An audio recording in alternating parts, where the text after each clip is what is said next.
তোমাদের কি মনে হয় ঘুম কাতুরে বাঙালি আজ হঠাৎ এই কাক ভরে উঠে কি করছে? ও, তোমাদের সাথে তো পরিচয়টাই হয়নি। আমি দৃষ্টিকান্ত ওরফে ক্যামেরা। আমার মালিকের আমায় মনে পড়ে দুটো সময়, এক কোথাও ঘুরতে গেলে অথবা তোমাদের জন্য কন্টেন্ট বানাতে হলে। জেনজি বাঙালি ফাইনালি রেডিও ছেড়ে ইউটিউবে এসে উঠতে পারলেও সঙ্গে করে কিন্তু নিয়ে আসতে ভোলেনি বীরেন্দ্র কৃষ্ণ ভদ্রের গলায় মহিষাসুর মর্দিনী।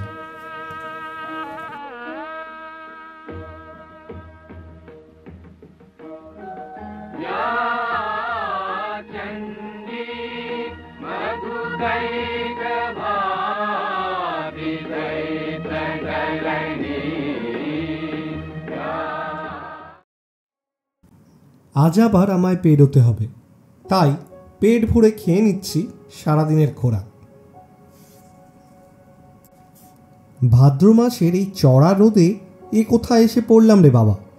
চারিদিকে এত মূর্তি তৈরি হচ্ছে, আবার আমার প্রচুর বন্ধুকেও দেখতে পাচ্ছি। চলো তো একটু এগিয়ে দেখি। ও, কুমোরটুলি। আচ্ছা, এসেই যখন পড়েছি চলো তোমাদেরও একটু ঘুরিয়ে দেখিয়ে দিই। আশ্বিনের মাঝামাঝি উঠিল বাজনা বাজি, পূজার সময় এলো কাছে। এই মানুষদের কাছে থুড়ি বাঙালিদের জীবনে দুর্গাপূজা মানেই একটা ইমোশন, তা সে বিশ্বের যে প্রান্তেই থাকুক না কেন। পুজো আসতে না আসতেই তাই ভিড় জমায় এই কলকাতায়। যেমন আজ তোমরা দেখতে পাচ্ছ কুমোরটুলির অলি গলি ভরে উঠেছে কম বয়সী কিছু মানুষের ভিড়ে। অনেকের হাতে আবার ক্যামেরা। এদের অনেককেই আমি চিনি, হে হে, একই স্কুলে পড়তাম কিনা। দুর্গাপুজোর অর্থটা এদের সকলের কাছে কম বেশি প্রায় এক। পুজো মানে নতুন জামা, পুজো মানে বন্ধুদের সাথে আড্ডা, বন্ধুদের সাথে ঘোরা, পুজো মানে কাশফুল, আকাশে পেঁজা তুলোর মতো মেঘ, পুজো মানে মা, পুজো মানে ভালোবাসা। না না, ইমোশনাল হয়ে পড়ো না, পুজো এখনো 7টা দিন বাকি।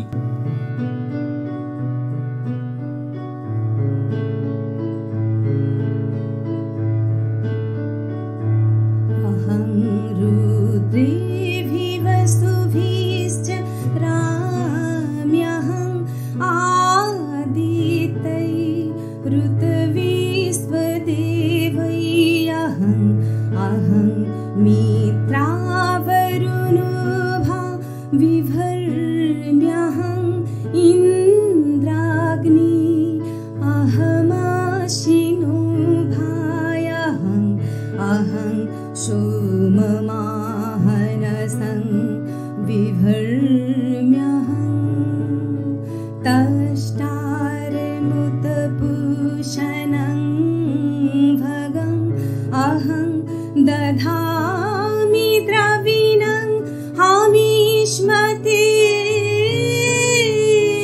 सुप्रावे जजमानय सुन्नते यहं राष्ट्रे संगमनि वसूना चिकितुषी प्रथमा जगिया नामता महादेव बधधु पुरुस्त्रांग भूरिस्था त्रांग भूरिया वेशयन्तीं मायासो अन्नमति जो विवस्वति यः प्राणिति वै श्रृणोति युतं अमन्तवुमान्त उपक्षियन्ति श्रुधि श्रुत श्रद्धिवन्ते।